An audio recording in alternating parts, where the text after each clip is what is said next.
Então, galera, o negócio é o seguinte. Eu quero que você abra sua Bíblia comigo aí para a gente ler um texto. Está lá em 2 Timóteo, capítulo 2, versículos 1 a 13.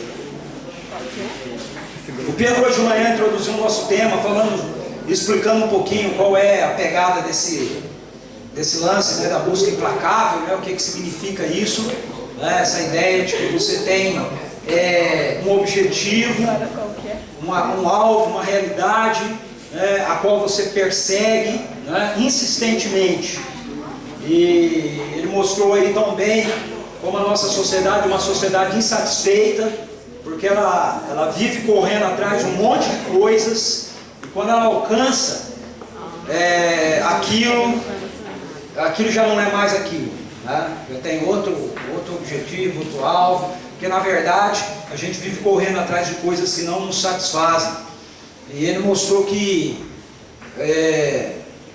isso é assim porque Deus nos busca, né, implacavelmente. E Ele está atrás de nós. Ele nos criou para que a gente pudesse usufruir dEle, participar da vida dEle. Então Ele está atrás da gente de forma implacável, através de Jesus Cristo. E o nosso coração, ele só, na verdade, se satisfaz plenamente quando nós tornamos Deus nessa nossa busca implacável. Ok?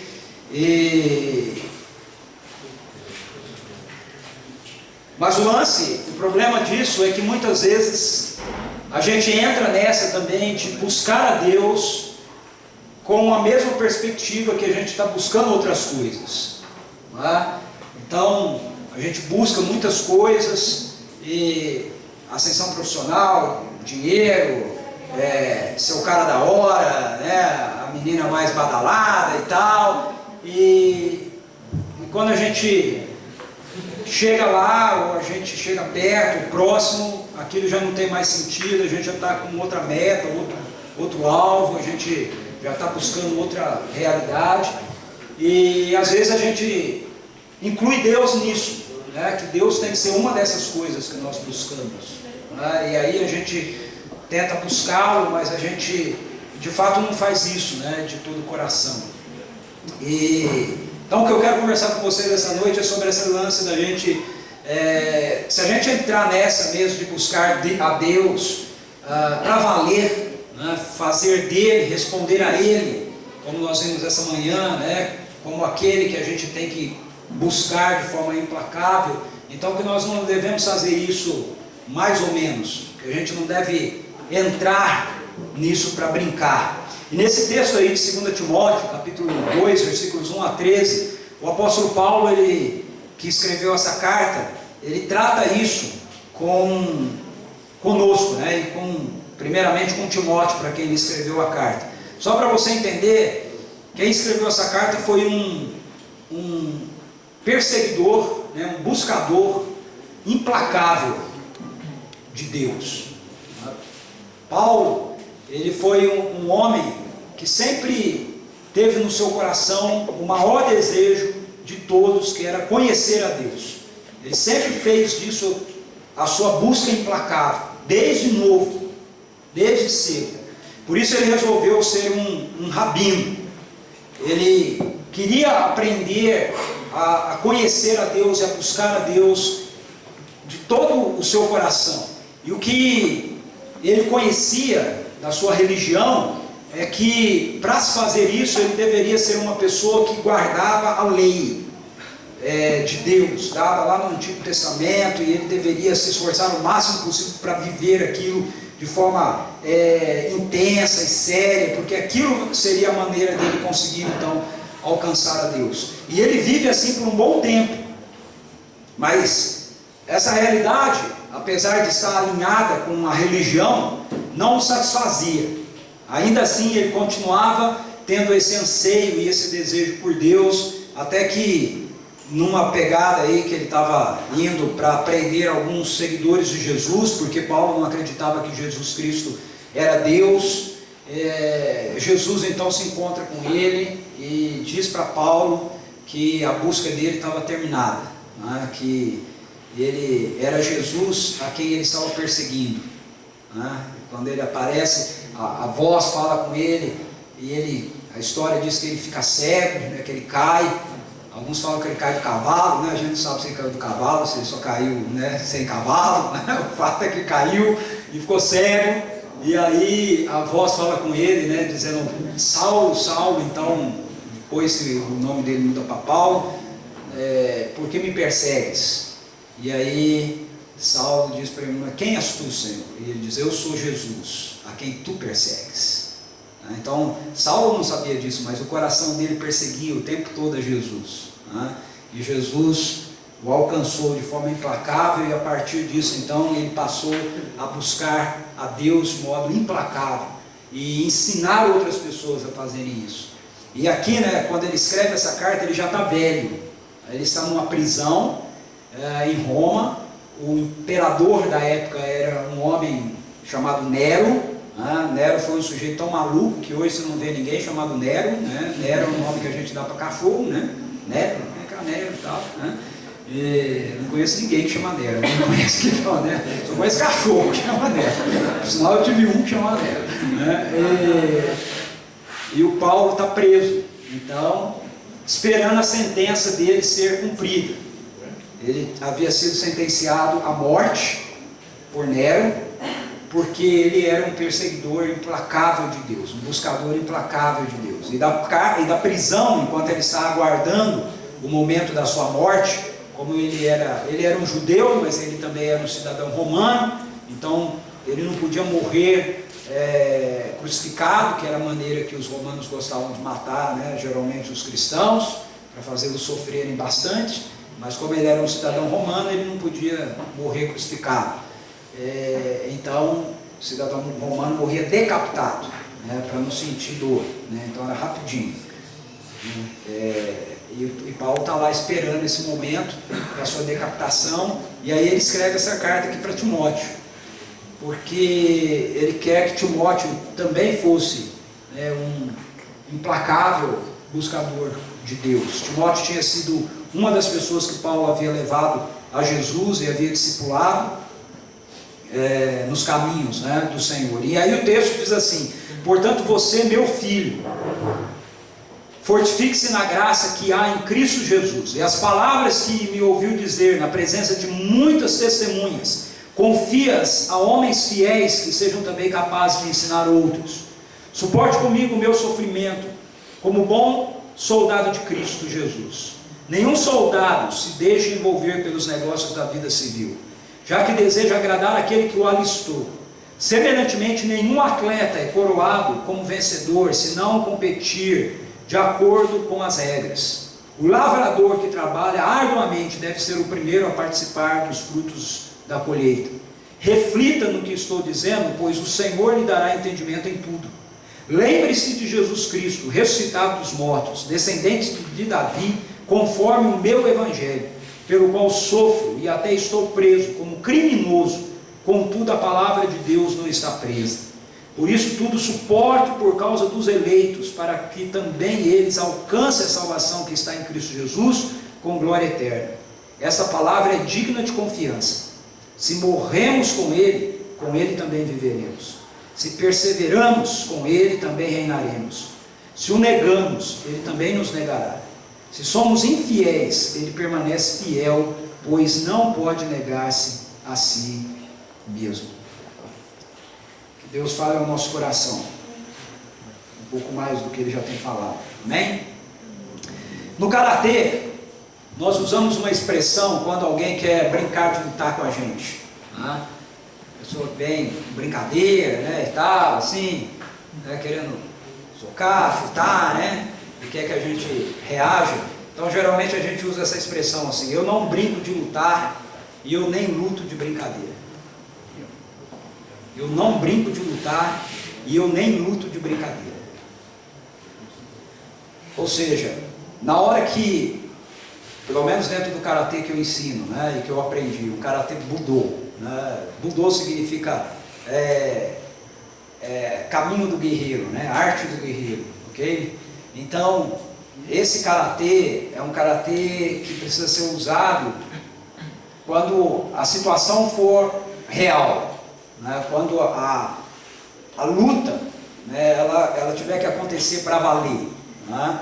E isso fora do dojo, que é onde a gente treina, é só num contexto de vida ou morte, né? Se você não tiver condição, aquilo ameaça, aquela situação ameaça você, ou ameaça alguém que você ama, né, que você gosta, ou ameaça uma pessoa mais fraca, ok? Então você precisa usar, né, a arte das mãos vazias. E aí você precisa usar de verdade, né, usar para valer, ok? Então a gente não brinca de lutar e a gente nem luta de brincadeira.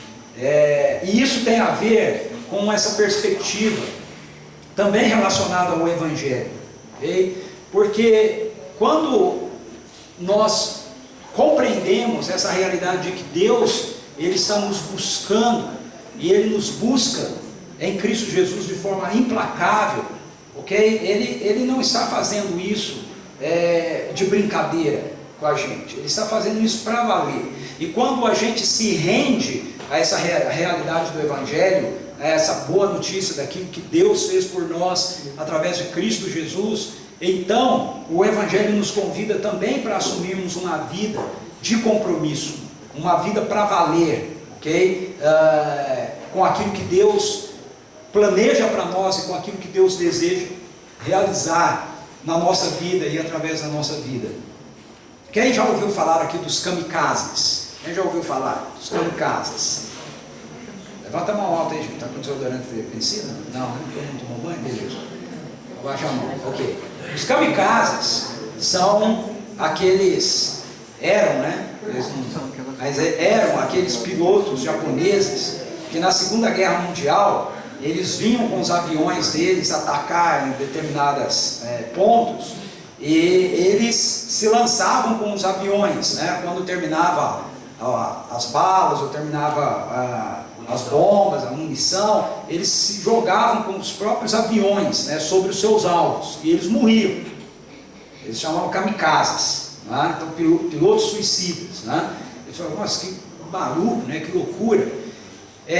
Diz, né, aí a história que os kamikazes, eles faziam isso porque nos aviões deles tinham lá na linha de combustível uma marquinha vermelha, e eles enchiam um tanque de tal maneira que eles saíam no voo deles, de missão, e eles teriam combustível suficiente para voltar para a base até quando o voo deles chegava naquela marquinha vermelha. Quando o combustível chegava naquela marquinha vermelha, eles tinham que voltar, porque se eles ultrapassassem aquela marca vermelha, eles não teriam combustível suficiente para voltar, ou seja, eles morreriam, porque o avião ia cair antes deles chegarem de volta na sua base. Por isso, quando os kamikazes saíam, eles se matavam, porque quando eles passavam naquele risco vermelho, eles já sabiam que eles iam morrer mesmo, não tinha jeito de eles voltar mais para trás. Era uma missão sem volta, era uma ida sem volta. Então, se qualquer piloto japonês tivesse que desistir, ele ia desistir antes de chegar naquela marquinha vermelha, ok? O Evangelho, ele nos convida a andar com Deus além da marca vermelha, certo? Quando nós queremos andar com Deus sem passar a marca vermelha, a gente sempre vai ter a oportunidade de querer voltar para trás. Mas o desafio do Evangelho para mim e para você é que quando a gente entra nesse negócio de andar com Deus, de sermos discípulos de Jesus, de entendermos aquilo que Ele fez por nós e queremos responder a isso que Ele fez por nós, então a gente precisa entrar nisso para valer. Nós não podemos entrar nisso de brincadeira, para experimentar como é que vai ser, e se não for legal, a gente vai procurar outra coisa. Então, não é esse o espírito da proposta do Evangelho para a gente. E é isso que Paulo está dizendo para Timóteo aqui. Ele está falando para Timóteo, ele escreve essa carta para Timóteo, porque Paulo está preso, Paulo vai morrer, e Timóteo agora ele tem que continuar a tarefa de andar com Jesus Cristo, sem ter mais Paulo ao seu lado como referência. E Paulo diz para Timóteo, cara, não dá mais para voltar para trás. Okay? O negócio agora é só ir para frente. Não tem como voltar. Tem que avançar e ir para frente. Não dá para a gente retroceder. Não dá para você retroceder. Porque o Evangelho nos convoca para uma vida assim, essa vida de compromisso. Agora, como é que eu e você podemos, de fato, entrar nessa busca implacável por Deus, sem estarmos brincando de sermos cristãos? Okay? Como é que eu e você podemos realmente encarar essa realidade daquilo que o Evangelho nos convida para nos envolvermos com Jesus, com a convicção de que nós passamos da risca vermelha e não vai ter mais como a gente retornar para trás? O apóstolo Paulo, ele propõe algumas coisas aí para Timóteo que eu queria mostrar para você. Primeiro, a gente precisa fazer isso em dependência da graça de Deus. A nossa sociedade é uma sociedade que nos ensina a sermos autossuficientes. Então, quando nós ouvimos falar a respeito de nós temos que fazer alguma coisa, ou nós temos que nos envolver para valer com algo, na maioria das vezes a gente tem a tendência de olhar para nós mesmos e pensarmos no nosso esforço e na nossa competência para fazermos isso. Mas veja como o apóstolo Paulo começa o texto que nós lemos. Ele diz assim: portanto, você, meu filho, fortifique-se na graça que há em Cristo Jesus. No capítulo 1, ele vem exortando e estimulando Timóteo a não ter medo de realmente estar comprometido com o Evangelho, a não voltar para trás, a não temer as pessoas que são pessoas que se opõem a ele, okay? A Timóteo e ao Evangelho, mas a reavivar o dom de Deus, o chamado de Deus no coração dele, para que ele fosse realmente um perseguidor de Deus, um perseguidor de Jesus Cristo. E aí ele começa o capítulo 2 dizendo para ele: fortifique-se na graça que há em Cristo Jesus. Ou seja, essa convocação de Deus para a minha vida, para a sua vida, para que a gente realmente entre nisso para valer, para que nós o persigamos de verdade, para que a gente se torne buscadores implacáveis dele, para valer, nós façamos dele o alvo daquilo que deve ser a nossa vida, a nossa existência. Não é algo que deve ser feito a partir do nosso esforço. Okay? É uma realidade que precisa ser feita a partir daquilo que, na verdade, o próprio Deus nos favorece, através da graça dele. Paulo diz: fortifica-te na graça que há em Cristo Jesus. Então, aquilo que Jesus Cristo fez por mim, por você, através da vida perfeita dele, através da sua morte, através da sua ressurreição, é o que precisa continuar motivando e fortalecendo o nosso coração, a vida de cada um de nós, para que a gente continue avançando, para que nós busquemos a Deus e para que a gente ande com Deus sem retroceder. Marcos capítulo 4, versículos 1 a 20, Jesus nos fala a respeito de algumas pessoas. Ele conta uma história, uma parábola chamada parábola do semeador. Eu gosto mais da ideia da parábola dos 4 solos. Ele fala que um semeador sai a semear e ele, lançando a semente, essa semente cai em 4 tipos de solos diferentes. Ele diz que uma semente cai à beira do caminho, outra cai num solo que tem pouca terra, outra cai no meio de espinhos e outra cai numa terra boa. E aí a que cai na beira do caminho, o pássaro vem e come imediatamente. A que cai na terra que tem, no solo que tem pouca terra, ela nasce logo, ela brota logo. Vocês já viram nessas por aí afora, assim, em canteiros, em jardins, aquelas plantinhas, verdinhas, elas nascem assim rapidinho, mas elas são tão frágilzinhas, assim, você puxa, ela sai, com todas as raízes, e tudo mais. É porque geralmente aquele solo por baixo tem pedra, então as raízes não chegam a se firmar. Elas nascem rápido, mas elas morrem rápido também. E Jesus diz que sementes caem no meio dos espinhos, e essas que caem no meio dos espinhos, elas crescem, mas os espinhos também crescem junto com elas, e aí elas são sufocadas pelos espinhos. E a que cai num bom solo, essa vai nascer, crescer e vai produzir fruto a 30, a 60 e a 100 por ano. E depois Jesus faz uma comparação desses solos com o coração da gente, com a vida de pessoas que o seguem. Então ele diz que tem gente que anda com ele, que é como esse solo da beira do caminho, está sempre ouvindo aquilo que a palavra de Deus diz, ou aquilo que é dito de Deus, está sempre ouvindo, mas da mesma maneira que ouve, esquece, vai embora. É tirado da mente, é tirado do coração. Às vezes está num encontro como esse aqui, ou vai em uma igreja ou em algum outro lugar e ouve, ou lê em algum lugar, e aquilo que você leu te chama atenção ali, mas não passa naquele momento. E ele fala que tem algumas outras pessoas que o seguem, que são como essa planta que nasce rápido, ficam entusiasmados, ficam eufóricos e falam: nossa, é isso aí mesmo, Deus é da hora, e vamos lá, o negócio é andar com ele, e tal. E aí começa a andar com ele, mas é como essa sociedade insatisfeita que o Pedro falou dessa manhã. Daqui a pouquinho, Deus já não interessa mais, já tem outro objetivo, outro alvo. As coisas começam a ficar um pouco complicadas, nem tudo funciona do jeito que você achou que fosse andar com Deus, e aí já deixa Deus de lado e o abandona. E outros, Jesus diz que são como esses, dessa semente que cai no meio dos espinhos, e ela cresce, frutifica, mas os espinhos também, e os espinhos estão sempre sufocando aquela semente que cresceu, e por isso ela não dá fruto. Então Jesus diz que tem gente que anda com ele que é assim, que nunca dá fruto, ok? Ou seja, conhece o Evangelho, conhece a realidade do Evangelho, mas o efeito do Evangelho nunca se manifesta, a mudança que o Evangelho produz na vida da gente nunca se manifesta. E aí tem esse grupo que nasce, cresce e produz fruto, a 30, 60, 100 por 1, experimenta a realidade do Evangelho. Então, a pergunta que eu tenho para te fazer é: qual é o tipo do seu coração? Qual é o tipo de solo do seu coração? Não qual que você gostaria que fosse.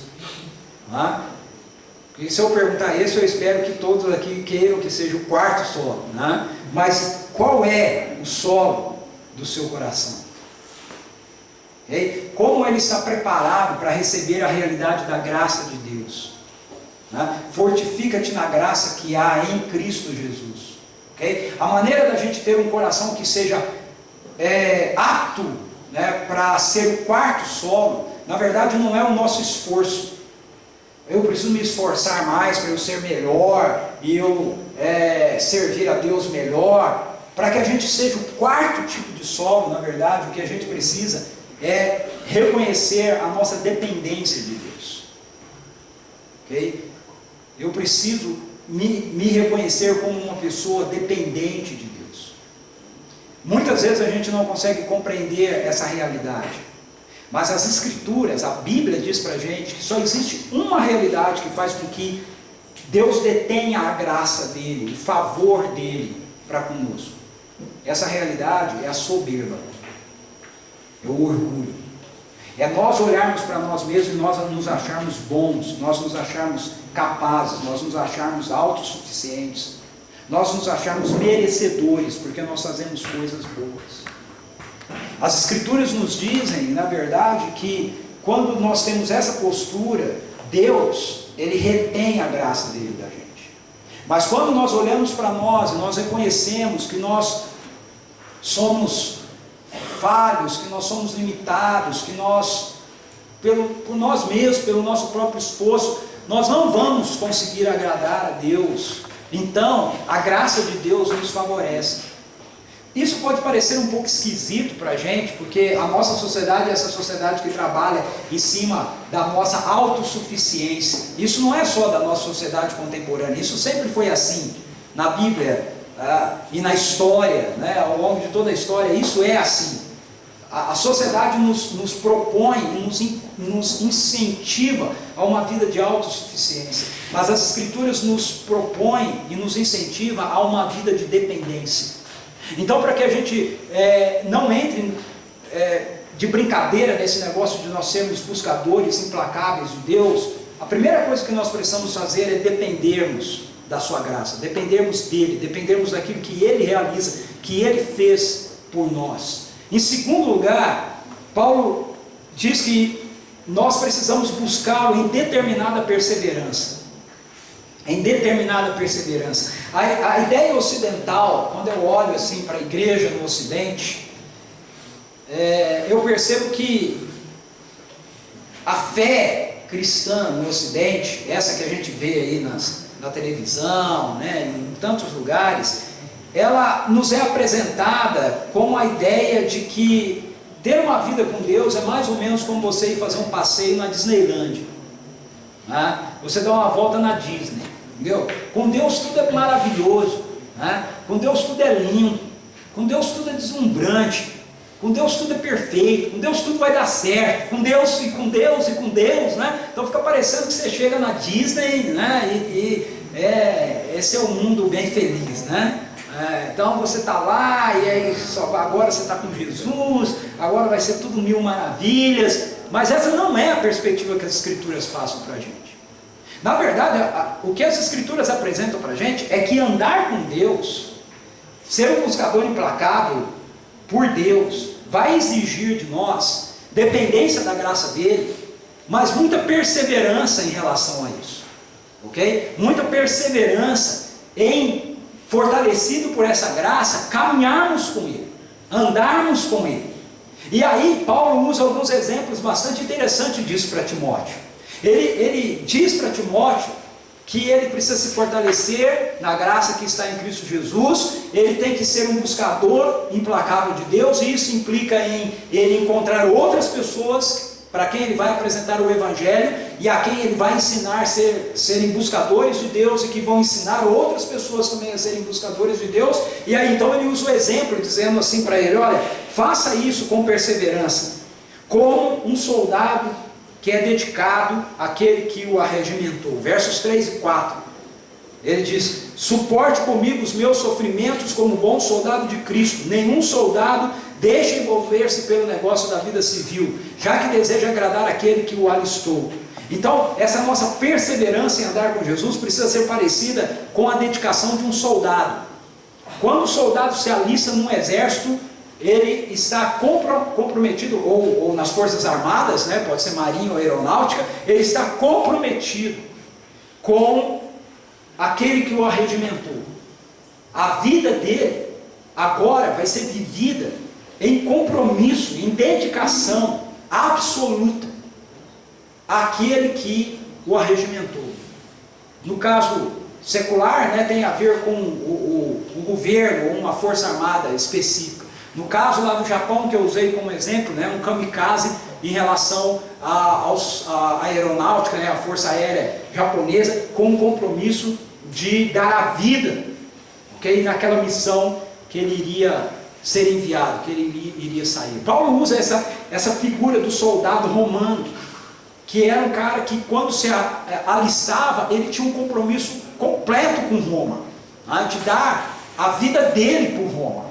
E ele está dizendo: olha, você, fortalecido na graça de Jesus, precisa ser perseverante como um soldado de Roma, que dá a vida por Roma. Então você tem que ser dedicado a ponto de dar a sua vida por aquilo que Jesus Cristo realizou e fez por você. Mas ele usa um outro exemplo aí no verso 5, ele muda a figura. Ele diz: semelhantemente, nenhum atleta é coroado como vencedor se não competir de acordo com as regras. Então, essa perseverança precisa ser comparada com a dedicação de um soldado, mas também deve ser comparada com a disciplina de um atleta. Todos nós gostamos, né, de ver os atletas de alta performance, né, realizando as suas façanhas. Quem não gosta de ver o Bolt correndo? O cara sai, e você fala: não é possível, né? E o sujeito corre aquela velocidade dos 100 metros lá, e ele vai ganhar assim, dá aquela desacelerada, né? E corre na maior tranquilidade, ganha como se, fala: cara, como é que isso é possível, né? Ou então um sujeito que compete lá nas argolas, né, nos Jogos Olímpicos lá, né, a ginástica usando as argolas, tal, que é o exercício de força, né, da ginástica olímpica, né, ou um nadador como o Phelps, né, ou alguém que pula, né, muito alto, ou no meu caso que gosto de karatê, né, de luta, né, um lutador que demonstra toda a performance dele ali na hora da luta, ou esporte que você gostar, nós olhamos para os atletas e nós admiramos os atletas, nós gostamos deles, nós falamos, uau, o que é isso? Mas poucas vezes nós paramos para pensar na disciplina que esses homens e essas mulheres têm para chegar a fazer o que eles fazem. O tempo de dedicação que eles dão, né? Que eles se doam, ok? Eu tenho alguns karatecas, né? Que eu admiro, né? Porque eu acho que eles são muito bons. A dedicação que esses homens dão para o karatê é de uma disciplina assim, né, extraordinária. Eu penso, não adianta eu falar nomes aqui porque vocês não conhecem, né, mas eu penso em alguns nomes assim, e todos eles, quando você lê sobre a vida dos caras e você estuda sobre a vida dos caras, você vai ficar sabendo que eles treinam karatê de domingo a domingo. Eles não têm nenhum dia de folga. Eles treinam todo dia. Quando eles são mais novos, eles treinam 6 horas, 8 horas por dia. Eles ficam mais velhos, eles treinam 3 horas por dia. Todos os dias. Fica mais velho um pouco, aí o sujeito faz a 1 hora, 1h30 de treino dele lá, mas todo dia ele está treinando. Chova ou faça sol, ele está treinando. O Shihan, que é o mestre, né, dos mestres, ok? Que é o mestre do meu mestre, ele dizia assim: se você está cansado, treina karatê. Ele falava para a gente: se você está disposto, treina karatê. Se você estiver bem, treina karatê. Se você estiver doente, treina karatê. Se você estiver com dinheiro, treina karatê. Se você estiver sem dinheiro, treina karatê. Ele dizia. Eles fazem políticas, nós treinamos karatê. Ele falava. Então, se você não é assim, você não é karateca. Ele falava sempre isso para a gente. Todas as vezes que ele vinha dar curso e tudo mais, ele fazia essa afirmação para a gente. Ser disciplinado como um atleta, muitas vezes aí querer da gente a escolha, a opção de romper com algumas coisas, porque nós queremos alcançar outras. Então isso está embutido naquilo que Paulo está falando para Timóteo aqui. Você vai se fortalecer na graça de Cristo Jesus e você vai ser perseverante. E isso implica você ter uma dedicação completa, como a de um soldado, que vai fazer você abrir mão de algumas coisas porque você quer agradar aquele que já arregimentou, e ter a disciplina de um atleta, que para alcançar aquilo que ele quer, ele abre mão de um monte de coisas. Um atleta abre mão, por exemplo, de alguns tipos de alimento, de comida, que às vezes ele gosta muito, mas ele não pode comer, porque aquilo tem a ver com a preparação física dele. Mas ele não para aí, ele usa um outro exemplo ainda. No verso 6 ele diz assim: o lavrador que trabalha arduamente deve ser o primeiro a participar dos frutos da colheita. Então, outro exemplo que ele nos dá aqui de perseverança é essa ideia do laborioso, de nós sermos laboriosos, ou seja, trabalharmos arduamente. Essa é a ideia da palavra laborioso, tá? Você trabalhar arduamente, okay? Como um lavrador. E é interessante ele usar a figura do lavrador aqui, porque o lavrador é aquele sujeito que o fruto vai depender do esforço dele. A Bíblia, quando você lê no Antigo Testamento, o livro de Provérbios, faz um monte de exortações comparando, por exemplo, o lavrador laborioso e o preguiçoso. Onde o escritor de Provérbios dá um monte de dura no preguiçoso, dizendo: o lavrador, o laborioso, o sensato, ele cuida da sua fazenda, da sua roça, do seu plantio, e por isso ele vai ter colheita. Mas o preguiçoso, ele fica deitado, e o mato cresce, e ele não vai ter colheita. Então Paulo está usando essa ideia aqui do lavrador como a ideia de perseverança, de alguém que trabalha arduamente para que ele possa ver os frutos dele. E aí Paulo no verso 8 diz assim: lembre-se de Jesus Cristo, ressuscitado dos mortos, descendente de Davi, conforme o meu evangelho. Eu acho muito interessante isso, porque quando Paulo diz assim, lembre-se de Cristo Jesus, ele está dizendo, Jesus é o exemplo de um soldado que se arregimentou para satisfazer aquele que o chamou. Ele é o atleta disciplinado, que correu a carreira dele, a corrida dele, até o fim. Ele é o lavrador laborioso, que trabalhou e viu a colheita, o fruto do seu trabalho. Paulo fala para Timóteo a respeito da importância dele ter perseverança para andar com Deus, para andar com Jesus, mas aí ele usa o próprio Jesus como esse exemplo de perseverança. E eu acho isso muito interessante, porque muitas vezes eu tenho dito isso, muitas vezes eu vejo isso nas Escrituras.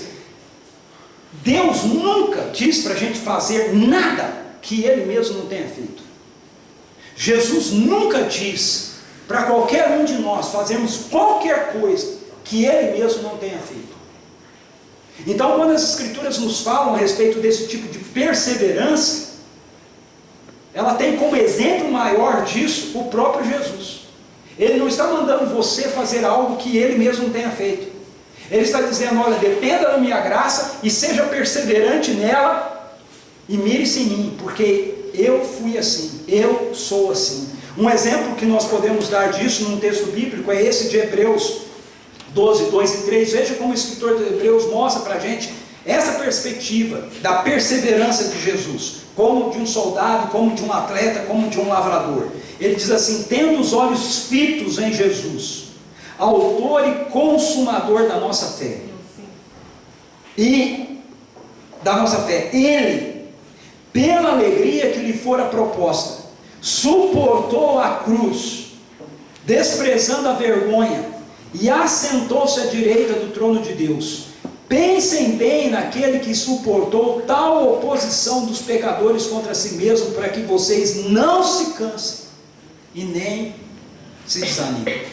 Ou seja, Jesus é esse exemplo de perseverança. Ele não desistiu, ele foi até o fim. E é para ele que eu e você precisamos olhar, para que a gente se torne perseguidores implacáveis de Deus para valer, e a gente não entre nisso de brincadeira. A terceira questão que eu quero destacar aqui para vocês, a terceira orientação que Paulo nos dá, para que a gente não entre para brincar nesse negócio de sermos perseguidores de Deus, é que a gente precisa fazer isso em convicção na palavra de Deus. Em convicção. Eu não vou brincar de ser cristão, ok? Eu vou buscar a Deus, não de brincadeira, mas para valer. Quando eu dependo da graça de Deus, quando eu sou perseverante a partir daquilo que ela me favorece, e quando eu tenho no meu coração a convicção em relação àquilo que a palavra de Deus me apresenta. E o que a palavra de Deus nos apresenta é justamente isso. Deus não está brincando com a sua criação. Eu e você precisamos entender algo aqui que é muito sério. Tudo isso que nós vemos aqui, tudo isso que a gente usufrui e a gente vê no nosso mundo, criado, visível, e aquilo que a gente não enxerga, todas as coisas foram criadas por um Deus bom e perfeito. E Ele criou todas as coisas de forma boa e perfeita. E Ele nos criou para nos relacionarmos com Ele nesse mundo bom e perfeito. Mas as Escrituras nos dizem que nós, seres humanos, nos rebelamos contra o governo amoroso desse Deus. E a nossa rebelião contra o governo amoroso desse Deus gerou uma independência da parte da gente, da vida dele. E isso trouxe todo o caos que nós vemos, que nós enxergamos e que nós experimentamos na nossa história, na nossa vida. Seja ele o caos social, seja ele o caos psicológico, seja ele o caos emocional, seja ele o caos relacional, seja ele o caos espiritual, seja o que for, toda a realidade de enfermidade, de desencontro, de desestruturação que a gente enxerga no nosso mundo, que a gente vê em nós, é fruto dessa nossa rebelião contra o governo amoroso de Deus na nossa vida. E eu sempre penso nessa perspectiva, de que nós seres humanos temos que nos dar conta disso, que essa rebelião gerou uma bagunça enorme. Eu não sei quantos de vocês conseguem entender isso, mas cara, o que nós aprontamos não é pequeno não, é um negócio tão confuso, tão desordenado, que nós não damos conta de arrumar. É tão degenerador, que o próprio Deus teve que entrar na nossa história, como um ser humano, para vir corrigir. Então, quando eu paro e penso nisso, Jesus Cristo é o Filho de Deus, ou seja, Ele é Deus, parte de Deus que faz um ser humano. A bagunça aqui foi muito grande. Foi muito grande. Tão grande que eu e você não conseguimos dar mais conta de resolver isso sozinho. E essa é a realidade que o Evangelho nos impõe. Compreender que Deus, essa busca implacável de Deus por mim e por você, tem a ver com Deus estar redimindo a nossa história. Tem a ver com Ele estar consertando aquilo que nós, seres humanos, estragamos, com a nossa rebeldia, com a nossa rebelião. E Deus não está brincando disso, ok? Deus não está envolvido comigo, com você e com a criação, brincando com a gente.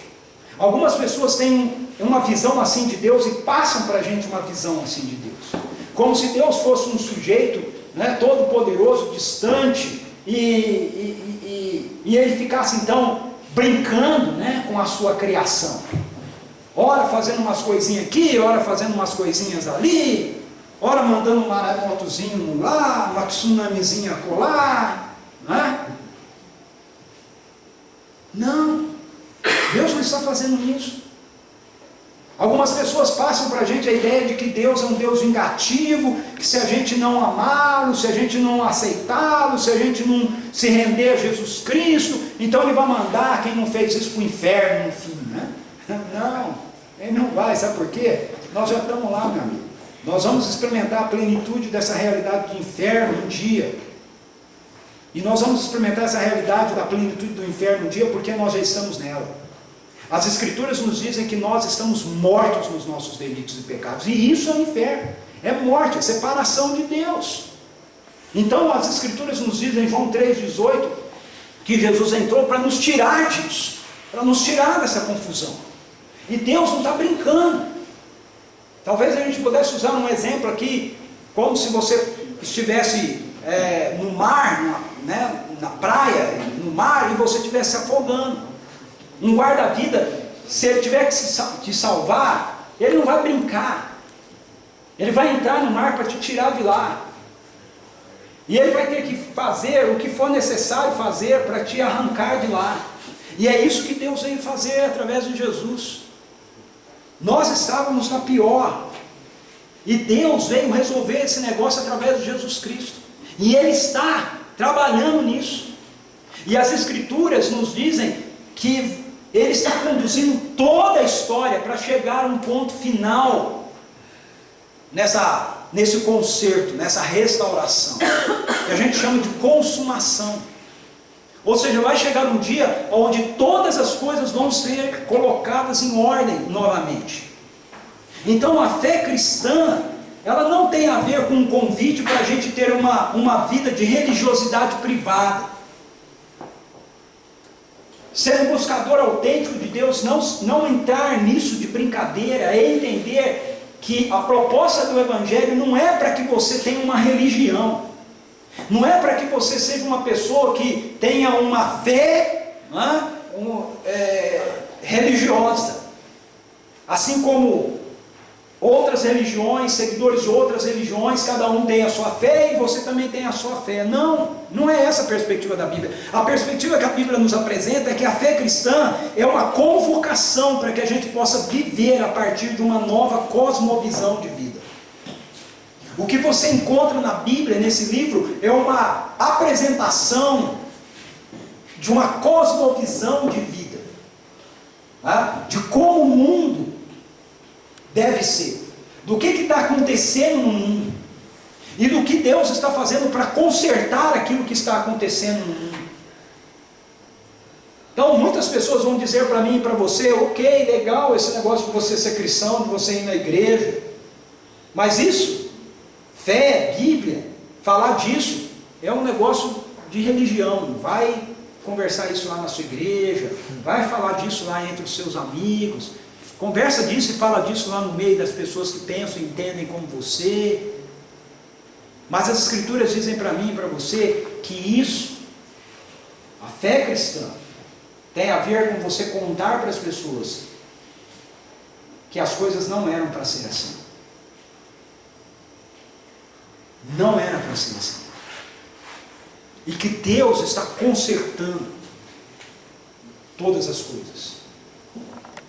E Ele está fazendo isso através de Jesus. Um homem que viveu de forma perfeita, morreu numa cruz, ressuscitou ao terceiro dia e está vivo, porque esse homem é Deus. E Ele está convidando a mim e a você para virmos fazer parte da solução do problema. Deixarmos de ser parte do problema e virmos ser parte da solução do problema. É isso que as Escrituras nos dizem. E Paulo nos resume isso, dizendo que esta palavra é digna de confiança. E aí então ele cita um hino, lá da época dele lá. Um hino carregado de teologia, né, de ensino. Ele diz assim: essa palavra é digna de confiança. Ele está citando o Evangelho.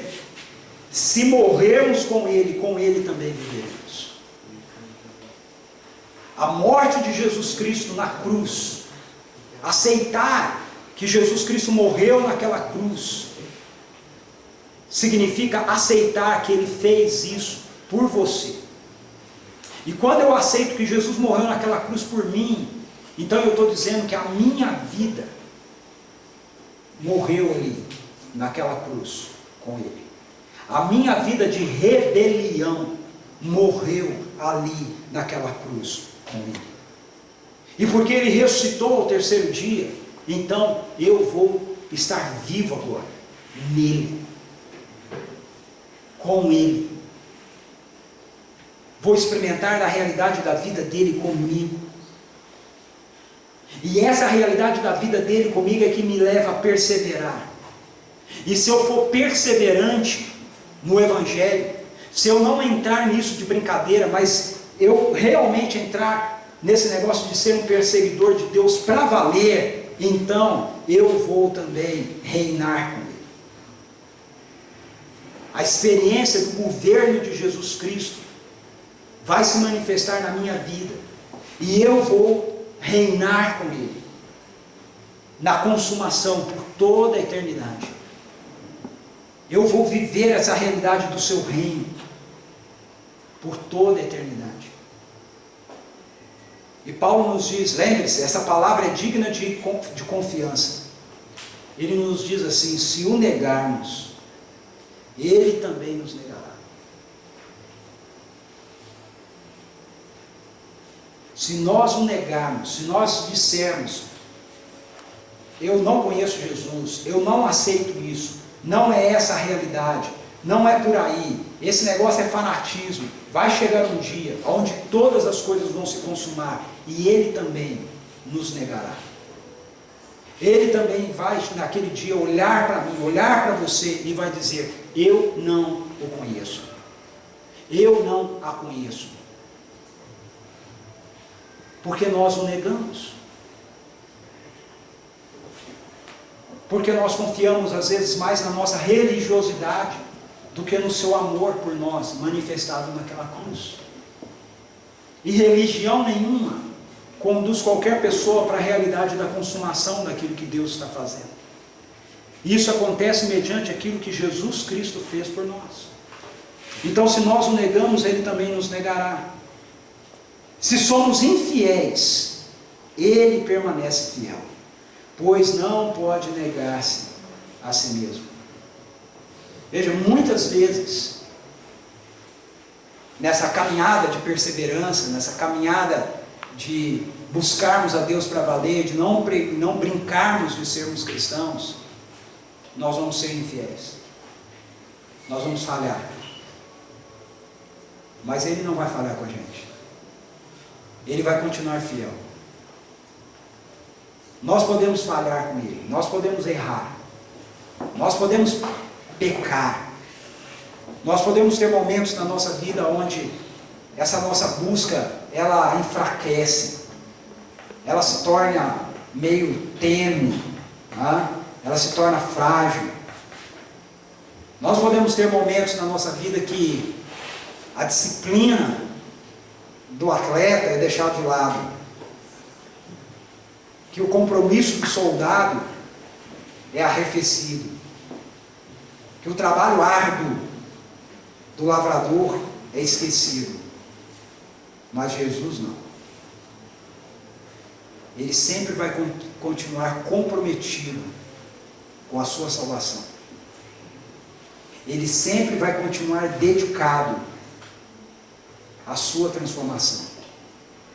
E Ele sempre vai continuar trabalhando arduamente para que nós possamos ter a garantia de, uma vez que nós confiamos nele, não sermos lançados fora da sua presença. Paulo diz, ainda que a gente seja infiel, Ele permanece fiel. Às vezes eu falho com Ele, às vezes eu me esqueço dele, às vezes eu não estou afim de ser tão disciplinado, mas Jesus não. Portanto, nós somos chamados por Jesus Cristo a uma vida de devoção absoluta a Deus. Nós não estamos aqui para brincarmos de ser cristãos. Tem muita gente brincando de ser cristão. Eu acho que isso é uma estratégia do arqui-inimigo do reino de Deus, né? A Bíblia chama de Satanás. Eu acredito que quando Satanás não consegue impedir que a gente se renda ao Evangelho, então ele tenta fazer com que a gente não leve o Evangelho a sério. Mas eu e você não somos chamados para brincarmos de ser cristão. Nós estamos aqui para sermos autênticos discípulos de Jesus Cristo. Gente que busca Deus e sua vontade implacavelmente. É por isso que Jesus, nos é dito lá no Evangelho de Marcos, no capítulo 8, que ele chama a multidão e os discípulos e diz, se alguém quiser acompanhar-me, negue-se a si mesmo, tome a sua cruz e siga-me. Se alguém quiser me acompanhar, se alguém quiser andar comigo, tem que ser um buscador implacável. Tem que negar os seus próprios anseios e desejos de rebelião e de independência do seu coração. Tem que morrer por mim. Essa é a ideia de tomar a cruz. Tem que morrer por mim. Estar disposto a dizer, a minha vida é para Ele. E aí tem que me seguir. Tem que aprender, já que a sua vida é para mim, morreu por mim, agora tem que me seguir, andar comigo e aprender a viver a sua vida comigo, como um discípulo meu. E aí, é o que o Pedro falou aqui, né? É bacana quando a gente ouve alguns testemunhos assim. Que turma jóia que vocês têm, né? Ou uma pessoa vem para você e fala assim, puxa, que filho legal que você é, né? Ou como você é atencioso, ou como... Quando isso acontece na nossa vida, é porque nós estamos vivendo um estilo de vida que evoca a possibilidade da gente compartilhar o Evangelho. Nós temos que ter um estilo de vida que nos dê a oportunidade de dizer para os outros por que é que a gente vive assim. Né? Não sei se o Pedro fez isso hoje, mas se ele não fez isso hoje, até o fim do acampamento ele tem que fazer como administrador. Ele tem que sentar com ele e tem que dizer, eu quero explicar para o senhor por que é que a nossa turma é assim. E aí, compartilhar o Evangelho com ele. Porque nós não somos assim porque nós somos bons ou melhores que os outros. Mas é porque a vida de Jesus, ela está em nós e ela está entre nós. Eu gosto muito de um autor chamado C.S. Lewis, o autor de Crônicas de Nárnia. Quem já leu Crônicas de Nárnia aqui? Muito bem. Ah, que turma boa, olha quanta gente. Muito bem. Crônicas de Nárnia tem um dos livros chamado Peregrino da Alvorada. É uma das crônicas que eu mais gosto. E o pior filme. A história do Peregrino da Alvorada é que a turma lá de Nárnia resolve sair, né, com um navio para fazer uma viagem e descobrir novas terras, né, novas áreas em Nárnia, né? Vamos conhecer novas áreas e vamos tal, e eles vão atrás de algumas pessoas e tudo mais, viajam, e nessa viagem, entre os tripulantes do Peregrino da Alvorada, está o Rip Chip. Rip Chip, ele aparece, na verdade, no livro Príncipe Cáspio. E aí, no Peregrino da Alvorada, é a segunda vez que ele está aparecendo, a segunda aventura que tem o Rip Chip. E o Rip Chip, ele é um ratinho samurai, um ratinho guerreiro, samurai, né? Ele é cheio de honra, e o negócio dele é, né, enfrentar os inimigos e tal, né? E no Príncipe Caspian, ele vai, ele ainda não tinha tido um contato direto com Aslan, né? Mas aí ele conhece Aslan, né, pessoalmente, e ele fica fascinado por Aslan. E ele não quer saber mais desse negócio. Por que o Aslan vai embora e a gente fica aqui e a gente tem que ficar esperando ele voltar? Vamos atrás do Aslan. Para quem não leu nunca Crônicas de Nárnia, o Aslan representa Jesus, né? Um leãozão que representa Jesus. Então, eu quero ir atrás do Aslan. E eles vão viajando, porque eles vão rumo às Ilhas Além-Mar, né? Que eles chamam, que é o imperador das Ilhas Além-Mar, é o pai do Aslan, né? Então, na verdade, é aonde Deus, né, estaria. E o Rip Chip, ele quer chegar lá. Ele quer encontrar Aslan, e ele quer estar com Aslan, e ele quer viver com Aslan, ele quer experimentar tudo aquilo que ele poderia viver e experimentar e usufruir da vida de Aslan. E quando eles chegam num determinado momento da aventura deles, das viagens deles, e eles encontram com Aslan ao longo dessas viagens, e nesse momento ele diz, olha, o que tem além? Aí Aslan fala, além tem o meu mundo. Mas se vocês forem além desse ponto, vocês não poderão mais voltar. E o pessoal resolve não ir. Mas o Rip Chip fala assim, não, eu vou. Nem que eu tenha que ir sozinho. Eu vou. Eu quero estar onde Aslan está.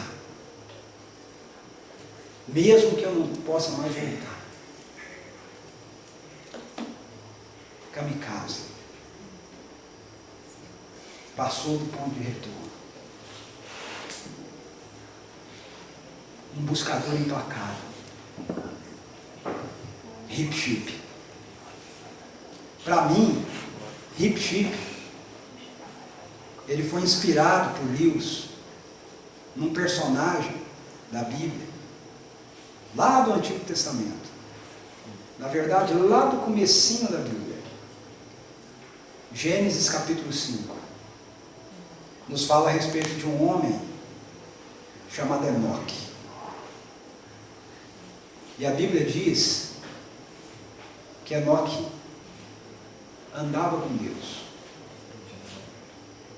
E que Enoque, andando com Deus, um dia já não estava mais, porque Deus o havia levado consigo.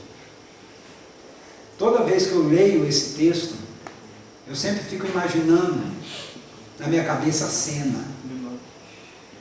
Eu imagino o Enoque lá na casa dele, cedinho, aguando o jardim, tirando os matinhos no meio das rosas, dando comida lá para as ovelhinhas. Aí de repente Deus chega. Falou, Enoque. Ele fala, Senhor, tudo bem? Que bom vê-lo. Pois é, estava passando aqui perto e resolvi dar uma paradinha. Tudo bem? Tudo bem, Senhor. Está ocupado? Não, para o Senhor nunca. Então vamos dar uma andadinha aí, bater um papo. Como diria lá em Minas, balangar o beiço. Então vamos. E aí vai o Enoque com Deus. E eles dão uma voltinha no quarteirão. E aí eles vão conversando e voltam. Senhor, papo bom. Aí o Senhor fala para Enoque, eu também achei, Enoque. Amanhã, se der, eu dou uma passada aí de novo. Tá bom. Aí no outro dia, quando Enoque abre a porta, quem está lá na porta? Ele mesmo, Deus. O Senhor? Pois é, eu estava te esperando aqui, achei que você estava dormindo ainda. Acabei de acordar, na verdade. Então, vamos aí, tem uma padaria aqui perto? Tem ali.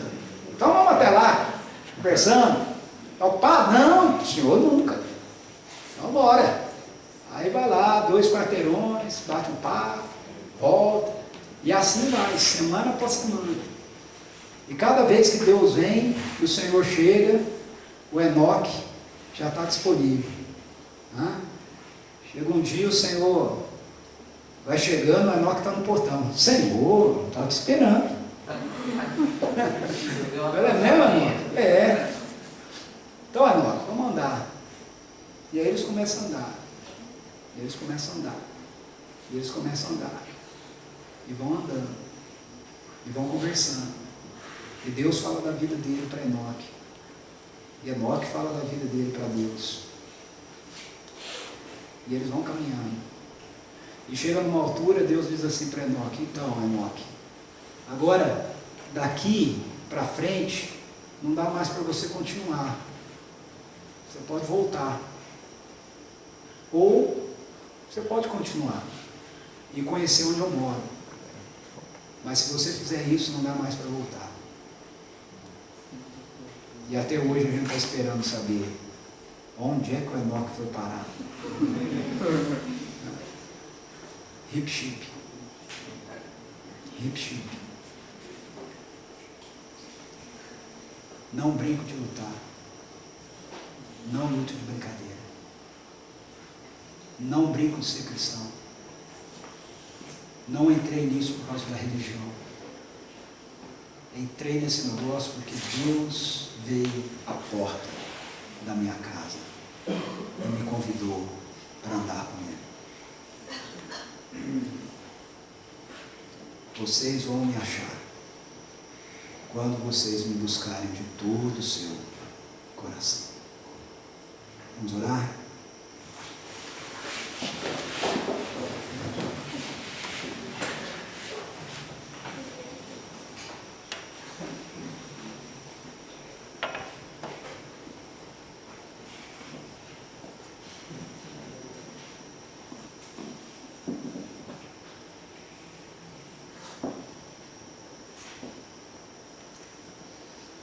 Vem, Santo Espírito,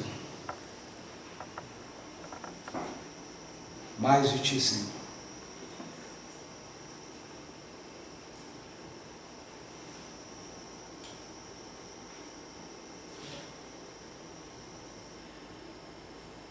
Deus, há tantas coisas ao nosso redor que nos distraem. Como é bom saber que quando nós falhamos, quando nós somos infiéis, quando nós esquecemos, o Senhor continua fiel. O Senhor continua vindo. O Senhor continua nos buscando. O Senhor continua nos convidando a andarmos com o Senhor, a irmos um pouco além com o Senhor, a irmos um pouco mais adiante com o Senhor. Deus, nos dê a coragem de sermos homens e mulheres como Enoque, de sermos como Ripship, Senhor.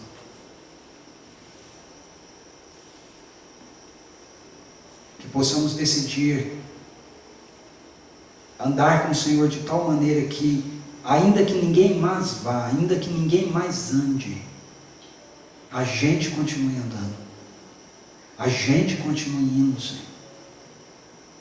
A gente continue ansiando por mais, desejando por mais, querendo mais de Ti, mais da Tua presença, mais da Tua amizade, mais da experiência da vida de Jesus em nós.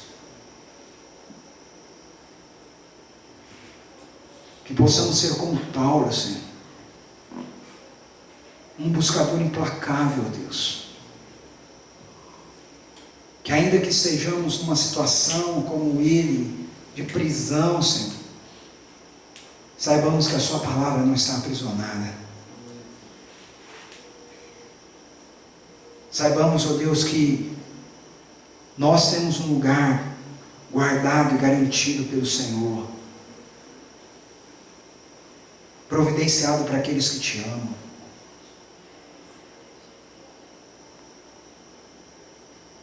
Enquanto o dia de irmos para além mar não chegar, que a gente possa de fato viver assim, aqui e agora, cada vez mais intensamente as realidades do Teu governo, do Teu reino, Senhor. De tal maneira que a nossa vida evoque perguntas sobre o Evangelho, Senhor. Que a nossa vida dê a oportunidade de nós compartilharmos com as pessoas que o Senhor é um Deus que não desistiu delas, assim como o Senhor não desistiu de nós, Pai. Em nome de Jesus nós oramos, em nome de Jesus nós te pedimos isso, Senhor. Venha ao nosso encontro, Deus. E por Tua graça, fortalecidos na Tua graça, leva-nos ao Teu encontro, com perseverança, e fortalecidos na fé em Tua palavra. Em nome de Jesus. Amém, Senhor. Amém.